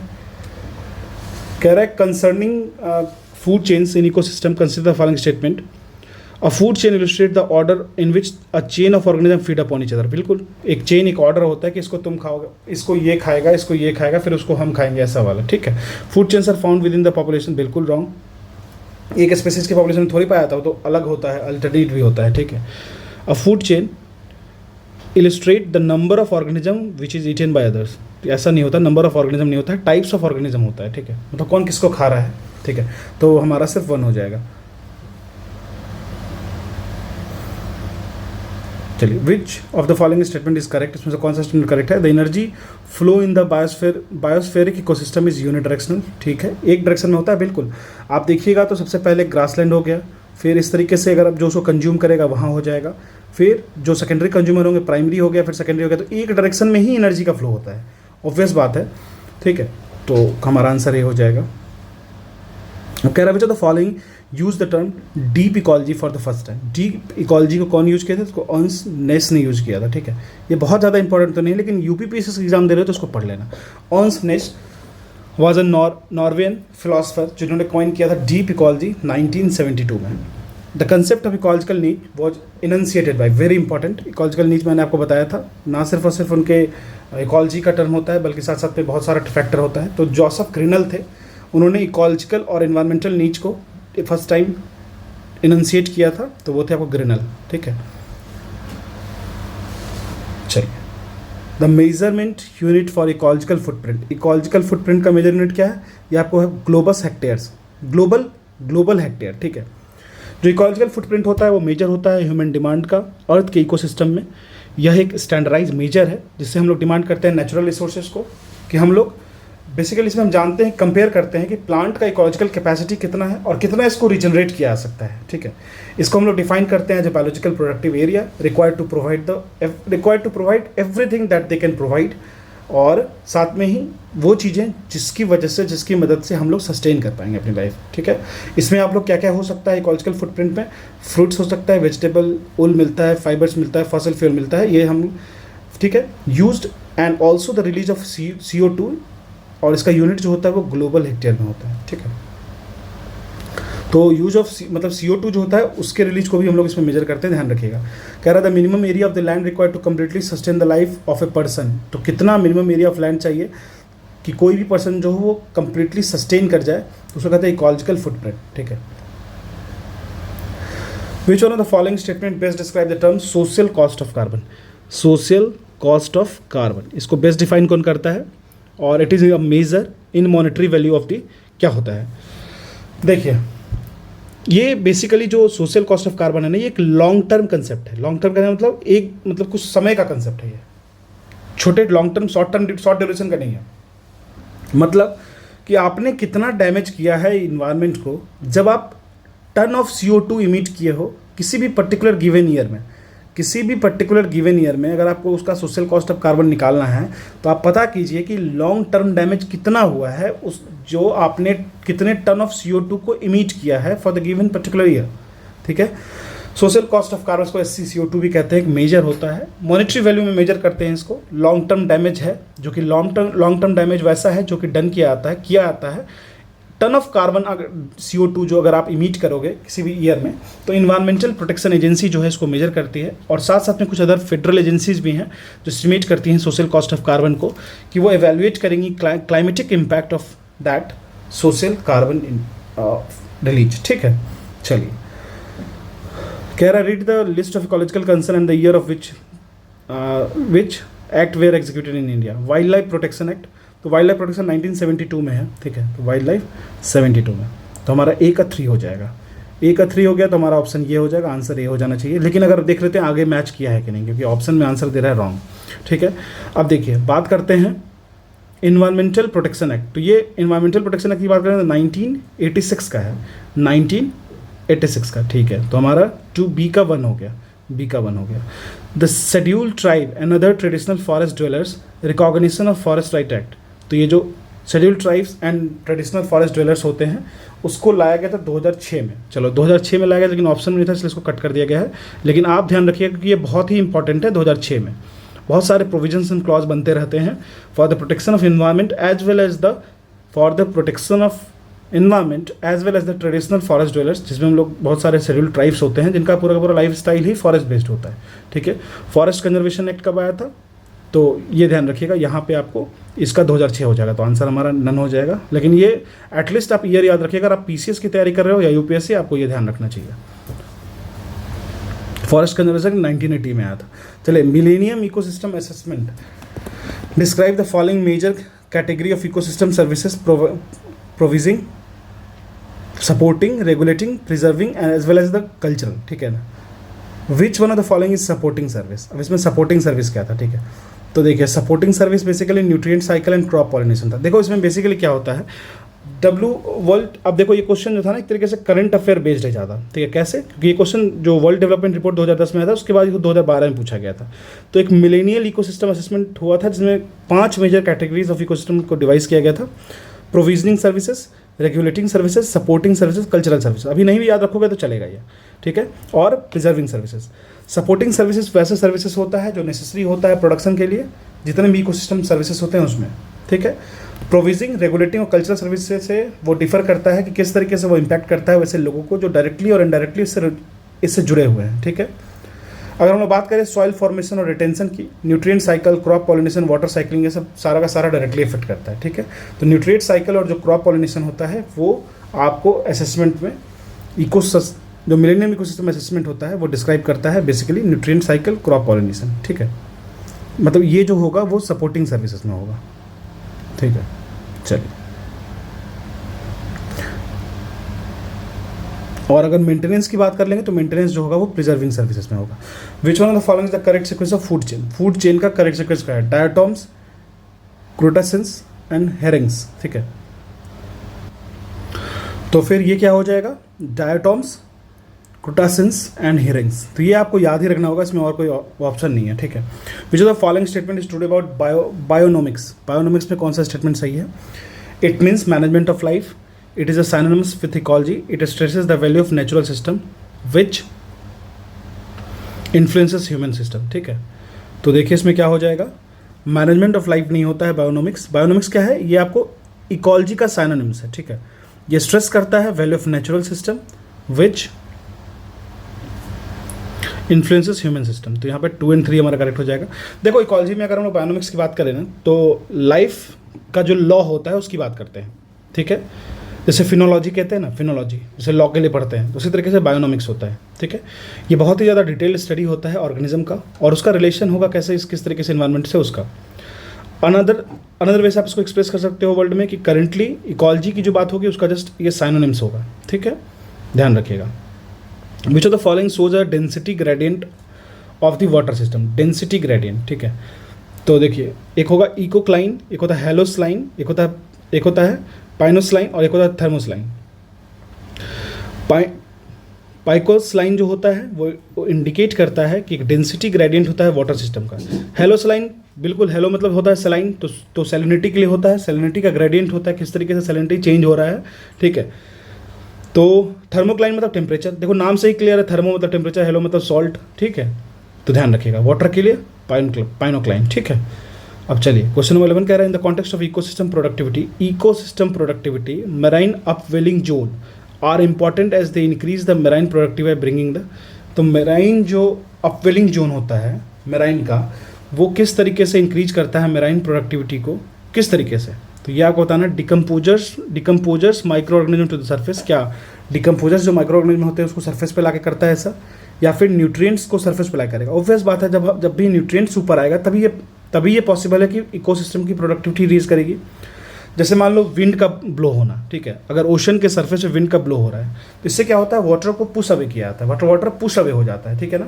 और क्या होता है, वाटर राइज कर जाता है from the beneath the surface to replace the water from push, मतलब क्या होगा, देखो इस तरीके का हो जाएगा। मान लो ऐसे ओशन है, इधर से विंड चलना शुरू हुआ, ठीक है, इधर से, तो धीरे धीरे क्या होता है, ये इस तरीके का शेप ले लेगा, थोड़ा वाटर एक तरफ ऊपर हो जाएगा, जिससे क्या होगा, इसी को हम लोग कहते हैं अपवेलिंग ऑफ वाटर, ठीक है। वाटर जो होता है वो राइज हो जाता है सरफेस पे, इसके रिजल्ट में क्या होता है, अपवेलिंग एक तरीके का टिपिकली कोल्ड और रिच होता है न्यूट्रिएंट्स में, ठीक है। ये जो न्यूट्रिएंट्स होता है उसमें न्यूट्रिएंट जो होता है वाटर सरफेस में फर्टिलाइजर का काम करेगा, साथ में ही सरफेस वाटर को ऑफन हाई बायोलॉजिकल प्रोडक्टिविटी बनाता है। तो यहाँ पे क्या होता है, बहुत देखो ऐसा जो होता है ना, यहाँ पे फिशिंग बहुत ज़्यादा हो जाए, मतलब ऐसा अगर केस हो रहा है, फिनोमिना हो रहा है, जैसे मानसून के केस में, तो मानसून भी इधर से आ रहा है, वो भी एक ऐसा कुछ फिनोमिना करता है। वहाँ पे क्या होगा, बहुत ज़्यादा फिशिंग बहुत ज़्यादा होता है, क्योंकि वहाँ पे ब्रीडिंग होता है, फर्टिलाइज होता है, तो वहाँ पे बहुत सारे खाने पीने की चीज़ें मिलती है, तो मछलियाँ बहुत ज़्यादा आ जाती हैं, ठीक है। तो ध्यान रखिएगा, बहुत इंपॉर्टेंट है ये। हमारा answer nutrients to the surface होगा, आंसर हमारा बी हो जाएगा, ठीक है। चलिए अब कह रहा है concerning the eco sensitive zone, which of the following statement is are correct. Eco sensitive zone are the areas that are declared under the wildlife protect, बिल्कुल गलत है, वाइल्ड लाइफ प्रोटेक्शन एक्ट के एम्बेड में नहीं लाया गया था इसको। The purpose of the declaration of eco sensitive zone is to prohibit all kind of human activities to in the zone except agriculture, ये भी रॉन्ग है, एग्रीकल्चर कैसे होगा, दोनों रॉन्ग हो गया। अब देखो हम लोग इको सेंसिटिव जोन को समझ लेते हैं। इको सेंसिटिव जोन जो होता है वो मेंशन किया गया अंडर एनवायरमेंटल प्रोटेक्शन 1986 के एम्बेड में, ठीक है, 1972 में नहीं, 1986 के एम्बेड में, तो हमारा पहला गलत हो गया। जो प्रोहिबिटेड एक्टिविटी होता है इको ECZ में, जो इको सेंसिटिव जोन में होता है, ESZ में क्या क्या होता है, टूरिज्म, ठीक है, जैसे फ्लाइंग ओवर प्रोटेक्टेड एरियाज, जैसे एयरक्राफ्ट लेके चले गए, हॉट एयर बैलून लेके चले गए, ठीक है, या solid waste management, solid waste जो होता है उसको डंप कर दिए नेचुरल वाटर बॉडीज में, टेरेस्ट्रियल एरियाज में, तो ये रॉन्ग हो गया। तो ये सब प्रोहिबिटेड है। रेगुलेटेड बॉडीज मतलब इस पर बहुत ज़्यादा प्रोहिबिशन नहीं है, लेकिन इसको रेगुलेट करना पड़ेगा, मतलब उसको ध्यान में रखना होगा। जैसे फेलिंग ऑफ ट्रीज, होटल्स को, रिसॉर्ट को आप सेट कर रहे हो, कमर्शियल यूज कर रहे हो नेचुरल वाटर को, फिर आप इलेक्ट्रिकल केबल्स को इरेक्ट कर रहे हो, फिर एग्रीकल्चर सिस्टम में ड्रास्टिक चेंज ला रहे हो, जैसे हेवी टेक्नोलॉजी यूज कर रहे हो, पेस्टिसाइड यूज कर रहे हो, रोड को चौड़ा कर रहे हो, तो ये सब चीज़ें अलाउड नहीं होगी, ठीक है। कुछ परमिटेड एक्टिविटी, जैसे मान लो कि जो चल रहा है, जो एग्रीकल्चर प्रोसेस जो चलते रहेगा, जैसे कोई ऑर्गेनिक फार्मिंग चल रहा है, हॉर्टिकल्चर प्रैक्टिस चल रहा है, लोकल कम्युनिटी जो वहाँ पे आके खेती कर रहे हैं, रेन वाटर हार्वेस्टिंग किया जा रहा है, ऑर्गेनिक फार्मिंग किया जा रहा है, अडॉप्शन ग्रीन टेक्नोलॉजी का यूज किया जा रहा है, पॉल्यूशन कम से कम फैलाया जा रहा है, ठीक है, रिन्यूएबल एनर्जी सोर्सेज का यूज किया जा रहा है, तो वो सब चीज़ें परमिटेड है। तो ये ध्यान रखिएगा इन इको सेंसिटिव जोन्स का, तो ये बहुत इंपॉर्टेंट हो जाएगा। चलिए कह रहा है 2 स्टेटमेंट दिया हुआ है, 1 is level as region, various component of an ecosystem are not interdependent, मतलब बहुत सारे कंपोनेंट जो होते हैं इकोसिस्टम का वो आपस में इंटरडिपेंडेंट नहीं होते हैं, तो ये रॉन्ग स्टेटमेंट हो गया, बिल्कुल डिपेंडेंट होते हैं। Human activities have the impacts on the environment, human activities का इम्पैक्ट है, तो बिल्कुल है इम्पैक्ट, ठीक है, तो हमारा सिर्फ आर करेक्ट हो जाएगा, तो हमारा आंसर डी हो जाएगा। कह रहा है in the grassland trees do not replace the grasses as a part of ecological succession, क्यों ऐसा क्यों होता है, ऐसा इसलिए होता है, तो कह रहा है कि ग्रासलैंड इकोसिस्टम में जो ट्रीज होगा वो सक्सेशन नहीं लेता है नेक्स्ट इकोसिस्टम का, क्यों नहीं लेता है, क्योंकि देखो बेसिकली अगर इकोलॉजिकल सक्सेशन की बात करें तो बहुत ही ग्रेजुअल प्रोसेस है, ठीक है, जिसमें इकोसिस्टम जो होता है वो चेंज करता है और उसमें जो कुछ तरीके का बदलाव देखा जाता है वक्त के साथ साथ, तो बदलाव देखा जाएगा वक्त के साथ साथ। तो ग्रासलैंड में क्या होता है, ट्रीज जो होता है वो ऑलरेडी काटा गया, ठीक है, उसको क्लियर किया गया, या तो फायर की वजह से या फिर पास्ट में किसी भी वजह से, धीरे धीरे क्या होता है इसकी वजह से जो ग्राउंड का कॉम्पोजिशन होता है चेंज होता है, ठीक है। और अगर ग्रासलैंड है उसमें ट्रीज कम ही देखने को मिलेगा आपको, ठीक है, और अगर ट्रीज नहीं है तो क्या होगा, जो भी ऊपर की जो सॉइल होती है वो वॉश अवे हो जाएगी रेन की वजह से, ठीक है। तो इससे एक तो वाटर लिमिट करेगा और एक फायर लिमिट कर सकता है इसको, तो हम लोग इसलिए इसको यूज नहीं कर सकते हैं, ठीक है। तो हमारा सी आंसर हो जाएगा। तो इसके बाद क्या होता है, जो इकोलॉजिकल सक्सेशन होता है, ठीक है ना, जो ग्रास होता है वो एब्जॉर्ब कर लेता है बहुत सारे वाटर जो होते हैं उसको, कि वो रूट्स तक पहुंच सके किसी भी सर्ब्स के। लेकिन इकोलॉजिकल सक्सेशन में क्या होता है कि देखा गया है कि अगर ग्रास तक पहुंच गया है तो उसके बाद फिर ट्रीज उससे कन्वर्टिबिलिटी नहीं होता है, ठीक है। चलिए, the concept of ecological transition was first use by, किसके द्वारा यूज किया गया था, तो ये ये बेनेट के द्वारा यूज किया गया था, ठीक है ना, बेनेट के द्वारा। अब देखिए नाम तो है, याद रखना पड़ेगा, इसमें कोई कुछ नहीं हेल्प कर सकता है। इवन मैं आपको बता भी दूंगा, इवन कोई फैकल्टी भी होंगे जो पढ़ा देंगे, उनको भी शायद याद नहीं रहता होगा ये, ठीक है। तो जो कंसेप्ट है इकोलॉजिकल ट्रांजिशन का, वो पहली बार यूज किया गया था जॉन डब्ल्यू बेनेट के द्वारा, ठीक है ना। इन्होंने अपनी एक बुक थी इनकी, एक the ecological transition, cultural anthropology and human adoption, ecological transition, जिसमें ये लोग यूज किए थे, जिसमें इन्होंने यूज किया था।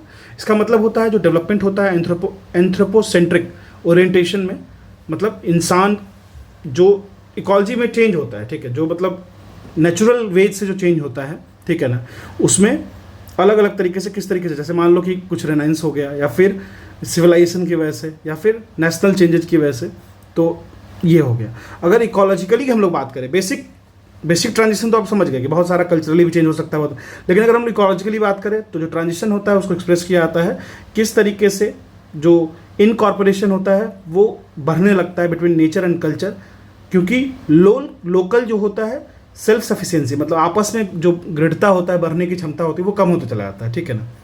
चलिए, the entire sequence of communities that successively change in a particular area, तो पूरी कम्युनिटीज की सीक्वेंस तो चेंज हो जा रही है किसी पर्टिकुलर एरिया में, उसको क्या कहते हैं, सीर कहते हैं, ठीक है ना। जो इंटायर सीक्वेंस होता है कम्युनिटी का सक्सेसिवली वो धीरे धीरे चेंज होगा, तो उसको लोग सीर कहते हैं। Which one of the following is the correct sequence of the phase of biotic succession, तो बायोटिक सक्सेशन का क्या होगा, तो उसमें nudation, migration, ecesis, reaction, stabilisation. देखो, ठीक है, मतलब अगर हम लोग बात करें बेसिक, तो जो करेक्ट ऑर्डर होता है बायोटिक सक्सेशन का वही होगा, न्यूटेशन होता है, फिर माइग्रेशन होता है, फिर सेसिस होता है, फिर रिएक्शन होता है, स्टेबलाइजेशन होता है। न्यूट्रिशन की बात करें तो ये एक डेवलपमेंट है, बेयर साइट जहाँ पे अनहिबिटेड डिफरेंट ऑर्गेनिज्म होंगे। जो प्रोसेस होता है वो यूजुअली डिस्टर्बेंसेस की वजह से होता है। ये जो फैक्टर्स होते हैं वो टोपोग्राफिक हो सकता है, सॉइल इरोजन, विंड, क्लाइमेटिक हो सकता है, बायोटिक हो सकता है, ठीक है। इन्वेजन या माइग्रेशन पता ही है, ये बेसिक सा प्रोसेस है कि एक जगह से उठ के दूसरी जगह लोग आ गए, ठीक है, एक जगह से आके दूसरी जगह हो गए। लेकिन बहुत तरीके का होता है, जैसे सीड्स हो गया, कहीं से लाके कहीं रख दिया गया, स्पोर्स होगा, या फिर कुछ रिप्रोडक्टिव प्रोपगेशंस भी होगा, ठीक है। अगर एसिस की बात करेंगे तो यह जो होता है initial establishment of plant community होता है।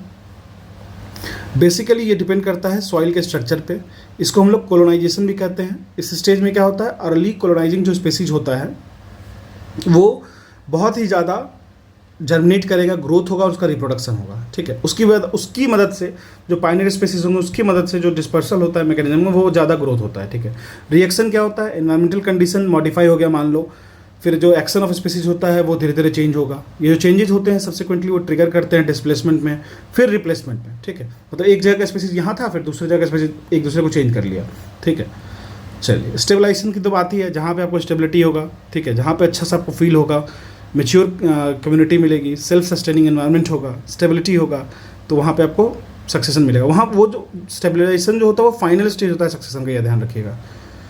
अब कह रहा है which one of the following is the correct order of biological organisation ranging from organism to biosphere. Biological organisation, तो करेक्ट ऑर्डर बताना है, population, ecosystem, community, landscape, community, ecosystem, population, ठीक है। पॉपुलेशन, कम्युनिटी, देखिए पॉपुलेशन होगा, फिर उसकी community होगी, फिर इकोसिस्टम होगा, लैंडस्केप होगा, ठीक है। सीधी सी बात है।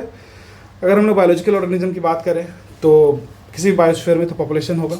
इसमें क्या होता है, ग्रुप ऑफ इंडिविजुअल्स होते हैं, इंडिविजुअल्स, फिर ग्रुप ऑफ इंडिविजुअल्स, तो फिर पॉपुलेशन बनता है, ठीक है। सेम स्पेसीज के होंगे, सेम एरिया, मतलब आसपास के सेम एरिया में होंगे, ठीक है, जो आपस में रिप्रोड्यूस करने की कैपेबिलिटी होगी, ये पॉपुलेशन हो गया। कम्युनिटी की बात करेंगे तो पॉपुलेशन होगा जहाँ पे दो या दो से ज़्यादा स्पेसीज आपस में मिलते हैं सेम जियोग्राफिकल एरिया में with the the same time period, तो ठीक है, ये कम्युनिटी हो गया।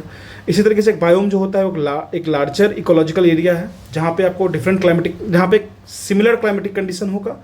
बायोम के पास मल्टीपल इकोसिस्टम हो सकता है, जैसे ग्रासलैंड हो गया, डेजर्ट हो गया, ओशन हो गया, आपस में, ठीक है, लेकिन क्लाइमेटिक कंडीशन सेम है, ठीक है। चलिए, अब कह रहा है 19 कह रहा है consider the following statement about ecosystem, the production of autotroph, एक मिनट, हाँ, कह रहा था production of the autotroph level is said to be the primary productivity, ठीक है बिल्कुल। सेकंड कह रहा है the secondary productivity refers to the production at the heterotroph level. देखो ऑटोट्रॉप्स जैसे ग्रीन प्लांट हो गए वो प्राइमरी प्रोड्यूसर होते हैं, हेट्रोट्रॉप्स क्या हुए जैसे हर्बीवोर्स हो गए वो सेकेंडरी प्रोड्यूसर होते हैं, तो दोनों का दोनों ही सही हो गया, ठीक है, तो हमारा आंसर बोथ हो जाएगा। Which of the following is the correct sequence of the ecosystem in order to decreasing productivity. Decreasing productivity पे सबसे ये बताना है हमको, तो देखो पहले पता चल गया है मैनग्रोव्स होगा, फिर ग्रासलैंड होगा, लेक्स होगा, देन ओशन होगा, ठीक है। कह रहा है which of the following correct sequence of the ecosystem order of decreasing productivity. Productivity याद रखिएगा, बहुत सारी चीज़ें होती हैं लेकिन प्रोडक्टिविटी अलग है, ठीक है। मैनग्रोव्स होगा, फिर ग्रासलैंड होगा, लेक्स होगा, फिर ओशन होगा, ठीक है। अगर देखा जाए तो 70% ऑफ द सरफेस अगर ओशन के द्वारा कवर किया जा रहा है, फिर भी जो प्रोडक्टिविटी है ओशन का वो ओनली 55 बिलियन टन है, ठीक है ना। चलिए, तो ये हमारा था इकोलॉजी का पोर्शन। अगर आपको अब देखो बहुत ज़्यादा चीज़ तो है नहीं, कहने को इन्वायरमेंट बड़ी चैप्टर है, लेकिन अगर मैं आपको दिखाता हूँ, देखो तो इन्वायरमेंट एंड सस्टेनेबल डेवलपमेंट हो गया हम लोग का, इकोलॉजी हो गया हम लोग का। बायोडाइवर्सिटी अगर देखा जाए तो ये हमको 20 पेजेस की है। फिर ग्रीन, देखो मेजर इंपॉर्टेंट चैप्टर में बताता हूँ, पॉल्यूशन और ग्रीन मतलब global warming, green house effect and climate change, ozone layer, ये इंपॉर्टेंट हो गया, ठीक है। तो और उसके बाद फिर अगर आप देखोगे तो पॉल्यूशन वाला पोर्शन, फिर वाटर कंजर्वेशन, फिर पॉल्यूशन वाला पोर्शन इंपॉर्टेंट है। फिर सेंचुरी बायोस्फीयर रिजर्व तो अपडेटेड पोर्शन होता है, तो अपडेट्स भी पढ़ा दूंगा, कोई दिक्कत नहीं है। फिर एनर्जी वाला सेगमेंट हो गया, फॉरेस्ट एंड वाइल्ड लाइफ, तो बेसिक चीज़ है, ये हो जाएगा। मतलब बहुत कुछ है नहीं इसमें, आराम से हो जाएगा, लेकिन आप इसको शेयर करो। अगर 30 के पहुँचता है तो मैं बायो करा दूंगा, बायो के बाद मैं इकोनॉमी भी करा दूंगा, लेकिन हाँ पहले पहुँचे 30 के तब, ठीक है। Thank you.